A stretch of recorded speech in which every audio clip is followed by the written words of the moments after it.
Mabilis lang naman to pag ganitong paraan ng pagkakasa nito, yung huli siya. Yung para sa akin lang to guys na diskarte. Lagi natin sinasabi na huwag gayahin. Walang problema kung gayahin at tama naman. Depende na lang.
Kakabit na natin yung sink. Ngayon kasi matigas na yung nakasa natin na mga siding.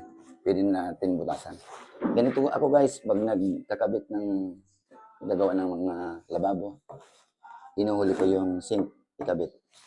Kasi gusto ko buo muna siya. Panoorin nyo na guys.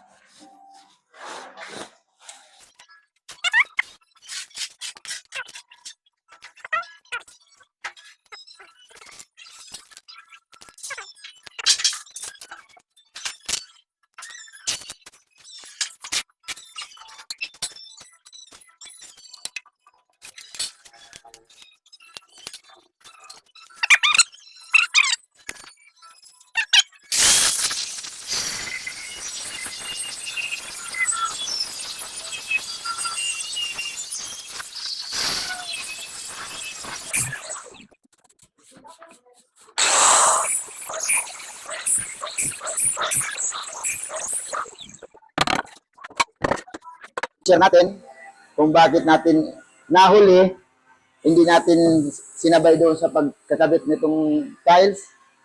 Ito ay paraan ko lang guys, kanya-kanya paraan ng diskarte sa paggagawa nito ng mga ganitong lababo. Kasi yung sa akin ganito, pero sinishare ko, kaya nga uulitin ko naman, baka may mag-comment na naman ng tulad nung pinost ko sa CR na hindi raw akong gumagawa. Nagbibideo lang tayo. Guys, hindi tayo kumukuha ng video ng iba, o ng gawa ng iba. Sarili natin gawa, yun ang kinocontent natin. Kaya ito, pinapakita ko. Hindi ko sinasabing, oh, tama to, pero para sa akin na ako gumagawa, tama sa akin. Kaya sinishare ko lang. Kung gayahin, okay lang, wala nang problema. Okay lang magbas din. Eh guys, at sana matanggap nyo itong ginagawa ko.